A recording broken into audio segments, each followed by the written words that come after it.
Hi all, cesar piperno here. Today I just wanted to mention, explain my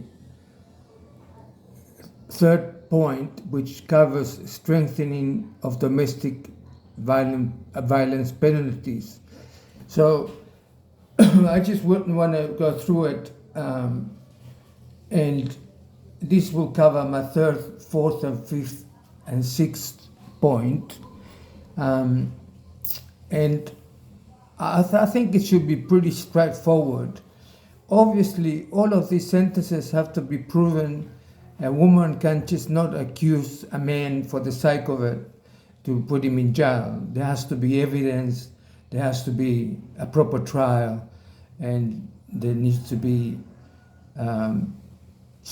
sure evidence of that's the case.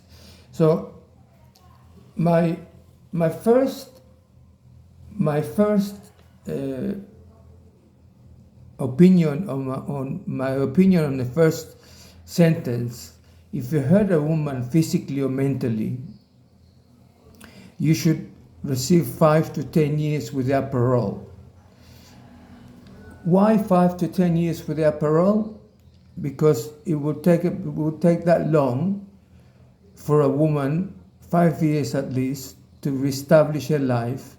If she's been mistreated, she's been hurt for a while, and she needs that time to recover her life.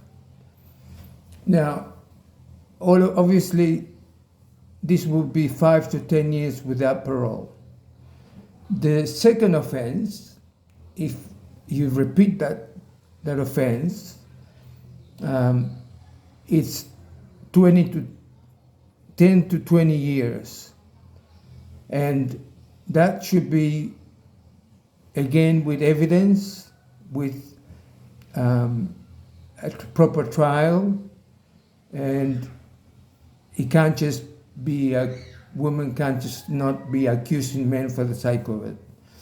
The third offense is from 20 to 30 years, and if it ends up in consequence of that activity, of that violence, ends up in death, then the aggressor should receive life imprisonment.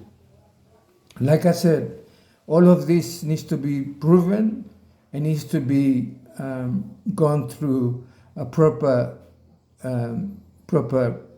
court, and so it's not so the consequences are not being used against men for the sake of it. So all of this is very strong, very harsh, but I feel that is needed. So I'll leave you with that thought, and thank you for listening.